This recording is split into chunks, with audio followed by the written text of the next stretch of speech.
అందరికీ praise the Lord. Miracles made by God part 4. దేవుడు చేసిన అద్భుత కార్యాల్లో మరొకటి. అదేంటంటే నోవాహు దినముల్లో వచ్చిన జల ప్రవాహం. ఎంత జల ప్రవాహం వచ్చిందంటే నోవాహు ఓడలో ఉన్న జీవరాశులు తప్ప మరి ఏ జీవరాశి, భూమి మీద ఉన్న ఏ జీవరాశి లేకుండా చేసింది. అంత భయంకరమైన జలప్రలయం వచ్చింది. అయితే ఆ జలప్రవాహం వచ్చే ముందే నోవాహు గారిని ఓడ కట్టమని చెప్పిన దేవుడు అందరినీ హెచ్చరించమని కూడా చెప్పారు. అయితే అలా హెచ్చరించినప్పుడు నోవాహుని ఒక పిచ్చోళ్ళలా చూశారు, అవహేళన చేశారు. మన జీవితాల్లో కూడా ఎన్నోసారి ఏదైతే సమస్యను కొని తెచ్చుకోకూడదని దేవుడు మనల్ని ముందే హెచ్చరిస్తాడో మనం అదే పని చేసి అదే సమస్యను మనం కొని తెచ్చుకుంటూ ఉంటాం. అలా జరగకూడదు అంటే మనం ఆయన చిత్తాన్ని ఎరిగి ఉండాలి. ఆయన చిత్తాన్ని ఎరిగి ఉండాలంటే ఏదండి మనం చేయాలి?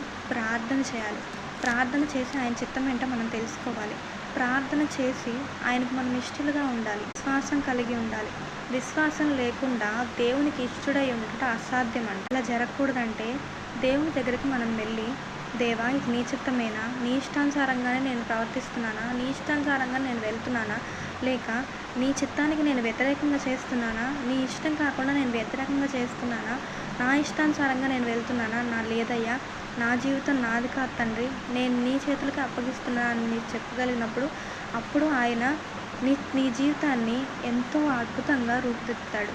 ఎన్నో అద్భుతాలు చేయగలిగిన దేవుడు ఆ జల ప్రవాహం ద్వారా ఆ నోవాహు కుటుంబాన్ని మాత్రమే కాపాడిన దేవుడు మీ కుటుంబాలని కాపాడగలుగుతాడు. మన కుటుంబాలు కాపాడబడాలంటే, మన కుటుంబాలు రక్షించబడాలంటే, మనము రక్షించబడాలంటే మనం దేవునితో సన్నిహితంగా ఉండి ఆయన యందు విశ్వాసం ఉంచాలి.